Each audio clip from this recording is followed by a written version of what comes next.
Alright folks, it's day 24 of 31 Days of Horror-Ween 2017. Today we're finally in the 1990s, and for our first entry into the decade, we're going to a very unusual place. It's a type of horror film which really doesn't get a lot of coverage, even though it was a very integral part of the horror subgenre throughout the early 1990s, especially with the with the pay-per-view market emerging, and of course, blockbuster video sales.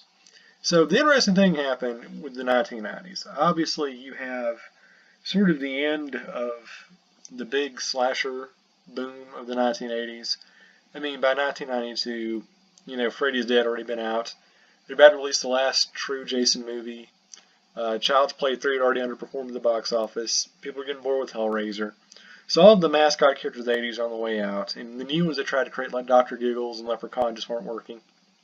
So you see all that stuff going to the wayside. And we're a couple of years away from Scream. So, I mean, really, between 1991, in between Silence of the Lambs and Scream, you have a 5-year dead zone where there's not a whole lot to talk about. I mean, there's good stuff on the international front, and there's some pretty good independent movies, but by and large, just in terms of mainstream horror, not a lot of choice material there. So most horror films, from that time period, were going straight to video.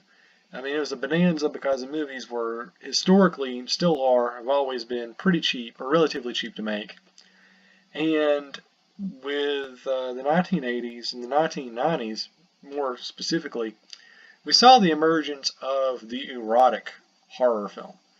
And basically what happens is you saw movies like Basic Instinct and Fatal Attraction, which had a lot of sexualized violence, and but maybe not the full-out gore, not the gonzo stuff that we saw like in Texas Chainsaw Massacre or the Friday the 13th movies.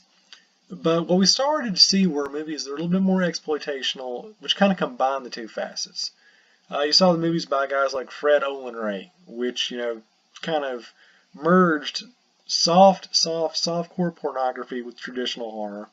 You definitely saw it with the work of Jim Wynorski, and you saw it definitely from the movies of Andy Sedaris. I don't think he's ever actually made a straight horror film. But those are all basically the kind of movies we're talking about. Very straightforward, very cheesecake, very exploitational, and very cheesy. Not a lot of good acting, and that's clearly evident in today's movie from 1992, Zipperface. I don't really know what to tell you people of this movie because there is not a lot to go with. Alright, so it's directed by a guy named Mansour Poorman, which has to be that's got to be like a pseudonym for somebody because that's not a real person name.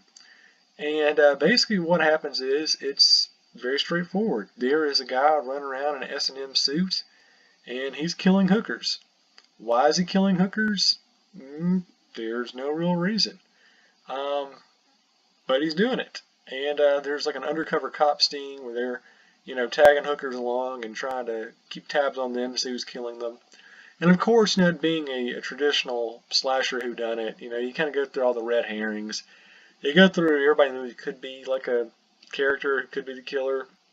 I mean, you have a preacher who is I don't know, he's a little iffy. You think he might be the killer. You got the mayor, she's kind of crazy. You have her assistant who's like a cross-dresser. So everybody in the movie is just various shades of wacko. So pretty much anyone in the movie could be a psycho killer. And of course you have like a budding love between the femme fatale and the head detective.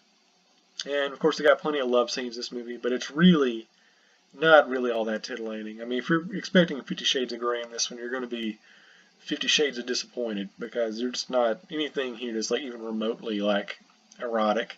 I mean, the acting is so bad. Even the love scenes are just really, stiff and not fluid and not really looking like human beings in an organic situation.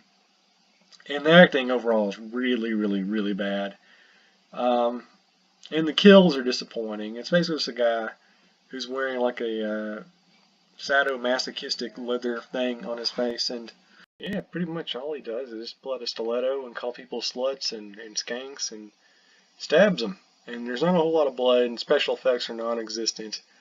The music is really bad. The pacing is just god-awful. It's just a bad movie all the way around. And the ending, very unsatisfying. It's just an underwhelming movie in every single way you can think of.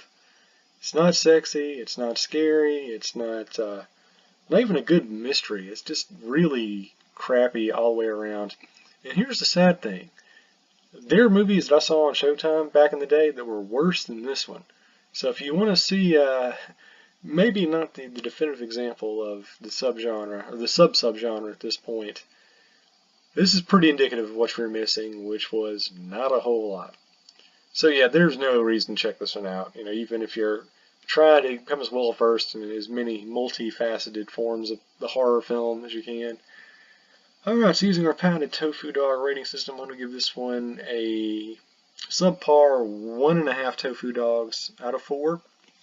And we continue with day 25 tomorrow. We're going to be going to a film from 1995, which is considered by some to be the magnum opus of one of the most acclaimed horror visionaries of the late 1980s and early 1990s. And all in all, it's a pretty good movie, if not a little bit underrated. So stick around from that, and in the meantime, as always, do the only thing you kids can do, stay spooky.